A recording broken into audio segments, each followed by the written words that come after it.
വിശുദ്ധ പൗലോസ് എഫെസോസ്കാർക്ക് എഴുതിയ 1-ാം ലേഖനം അധ്യായം 1 മുതൽ 23 വാക്യങ്ങൾ.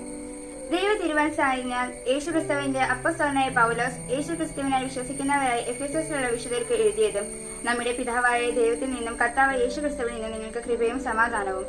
സ്വർഗീയമായ എല്ലാ ആത്മീയ വരങ്ങളും യേശുക്രിസ്തുവിനാൽ നമ്മെ അനുഗ്രഹിച്ചവനും കർത്താവായ യേശുക്രിസ്തുവിന്റെ പിതാവുമായ ദൈവം സ്തുതിക്കപ്പെടാനാകട്ടെ. തന്റെ മുൻപാകെ സ്നേഹത്തിൽ പരിശുദ്ധരും നിഷ്കളങ്കരുമായിരിക്കുവാൻ ലോക സ്ഥാപനത്തിന് മുൻപേ തന്നെ അവിടുന്ന് നമ്മെ യേശുക്രിസ്തുവിൽ തെരഞ്ഞെടുത്തു. യേശുക്രിസ്തു വഴി നാം അവിടുത്തെ പുത്രനായി ദത്തെടുക്കപ്പെടണമെന്ന് അവിടുന്ന് തന്റെ ഹിതവും ലക്ഷ്യവും അനുസരിച്ച് മുൻകൂട്ടി തീരുമാനിച്ചു. അവിടുന്ന് ഈ പ്രകാരം ചെയ്ത് തന്റെ പ്രിയപ്പെട്ടവനിലൂടെ നമ്മെ ചൊരിഞ്ഞിരിക്കുന്ന തന്റെ കൃപയും മഹത്വത്തിനും പുകഴ്ചയ്ക്കും വേണ്ടിയാണ്.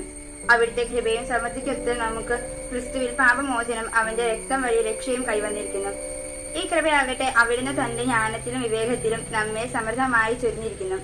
യേശു ക്രിസ്തുവിൽ വ്യക്തമാക്കിയ തന്റെ അഭിഷ്ടമനുസരിച്ച് അവിടുന്ന് തന്റെ പദ്ധതിയുടെ രഹസ്യം നമുക്ക് മനസ്സിലാക്കി തന്നു. ഇത് കാലത്തിന്റെ പൂർണ്ണതയിൽ സ്വർഗത്തിലും ഭൂമിയിലുമുള്ള എല്ലാത്തിന്റെയും ക്രിസ്തുവിൽ ഒന്നിപ്പിച്ചിരിക്കുന്ന വേണ്ടിയാണത്രേ. തന്റെ ഹിതമനുസരിച്ച് എല്ലാം പൂർത്തിയാക്കുന്ന അവിടുന്ന് തന്റെ പദ്ധതി അനുസരിച്ച് അവനെ മുൻകൂട്ടി തെരഞ്ഞെടുത്ത് നിയോഗിച്ചു. ഇത് ക്രിസ്തുവിൽ ആദ്യമായി പ്രത്യാശ അർപ്പിച്ച നാം അവന്റെ മഹത്വത്തിനും സ്തുതിക്കും വേണ്ടി ജീവിക്കുന്നതാണ്. രക്ഷയുടെ സദ്വാർത്തയായ സത്യത്തിന്റെ വചനം ശ്രവിക്കുകയും അവനെ വിശ്വസിക്കുകയും ചെയ്ത നിങ്ങളും വാഗ്ദാനം ചെയ്യപ്പെട്ട പരിശുദ്ധാത്മാവിന് അവനിൽ മുദ്രിതരായിരിക്കുന്നു. അവിടുത്തെ മഹത്വം പ്രകീർത്തിക്കുന്നതിനുള്ള അവകാശം നാം വീണ്ടെടുത്തു സ്വന്തമാക്കുന്നത് വരെ ആ അവകാശത്തിന്റെ അച്ചാരമാണ് ഈ പരിശുദ്ധാത്മാവ്.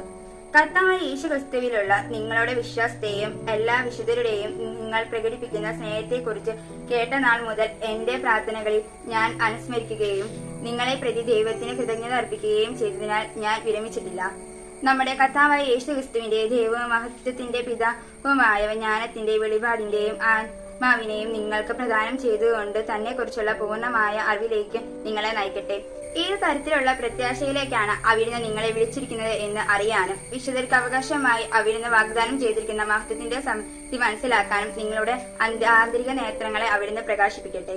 അതുവഴി അവന്റെ പ്രഭാപൂർണമായ പ്രവർത്തനത്തിന് അനുസൃതമായി വിശ്വാസികളായ നമ്മിലേക്ക് പ്രവഹിക്കുന്ന അവന്റെ അഭിരിമേയമായ ശക്തിയുടെ മഹനീയത എത്രമാത്രമാണെന്ന് വ്യക്തമാകട്ടെ. ക്രിസ്തുവിനെ മരിച്ചവരിൽ നിന്ന് ഉയർപ്പിക്കാനും സ്വർഗത്തിൽ അവിടുത്തെ വലതുവശത്ത് ഇരിക്കുകയും ചെയ്തപ്പോൾ അവനിൽ പ്രവർത്തിച്ചത് ഈ ശക്തിയാണ്. അങ്ങനെ ഈ യുഗത്തിലും വരുവാനിരിക്കുന്ന യുഗത്തിലും എല്ലാ ആധിപത്യങ്ങൾക്കും അധികാരങ്ങൾക്കും ശക്തികൾക്കും പ്രഭുത്വങ്ങൾക്കും അറിയപ്പെടുന്ന എല്ലാ നാമങ്ങൾക്കും ഉപരി അവനെ ദുഷ്ടനാക്കി. അവിടുന്ന് എല്ലാ വസ്തുക്കളെയും അവന്റെ പാദങ്ങൾക്ക് കീഴിലാക്കുകയും എല്ലാത്തിന്റെ മുകളിൽ അവനെ സഭയ്ക്ക് തലവനായി നിയമിക്കുകയും ചെയ്തു. സഭ അവന്റെ ശരീരമാണ്. എല്ലാ വസ്തുക്കളും സകലം പൂർത്തിയാക്കുന്ന അവന്റെ പൂർണ്ണതയുമാണ്. വിശുദ്ധ പൗലോസ് എഫെസോസ്കാർക്ക് എഴുതിയ 1-ാം ലേഖനത്തിലുള്ള ചോദ്യോത്തരങ്ങൾ. ആദ്യത്തെ ചോദ്യം: